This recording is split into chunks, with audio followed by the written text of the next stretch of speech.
Question 5 of this exercise says, draw a line segment AB of length 8 cm.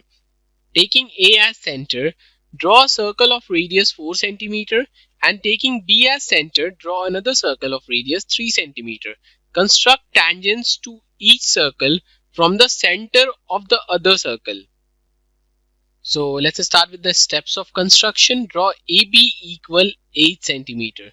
So first of all, we need to draw AB that equal 8 cm. So this is A and this is B and that equal 8 cm.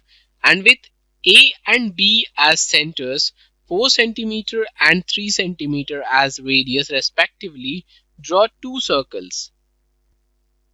So we need to draw two circles like this. Now in the next step, draw the perpendicular bisector of AB intersecting AB at O. So we'll draw the perpendicular bisector of AB like this and then we'll mark the point of intersection as O.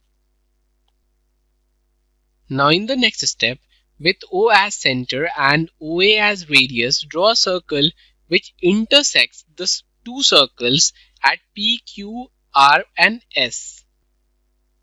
So we need to draw a circle like this with OA as radius and we'll name this point as P, Q, R and S. Now in the next step, we need to join BP, BQ, AR and AS. So we'll draw lines like this to join BP, BQ, AR and AS.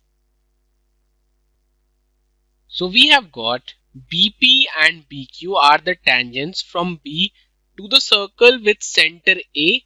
AR and AS are the tangents from A to the circle with center B. Now let's do the justification of this construction. Angle APB equal angle AQB equal 90 degree, angle in a semicircle, and AP is perpendicular to PB and AQ is perpendicular to QB. Therefore, BP and BQ are the tangents to the circle with center A. Similarly, AR and AS are the tangents to the circle with center B. To learn more about how QMath can help you crack school and board exams, explore QMath Leap, a live online classroom program run by highly experienced and committed teachers.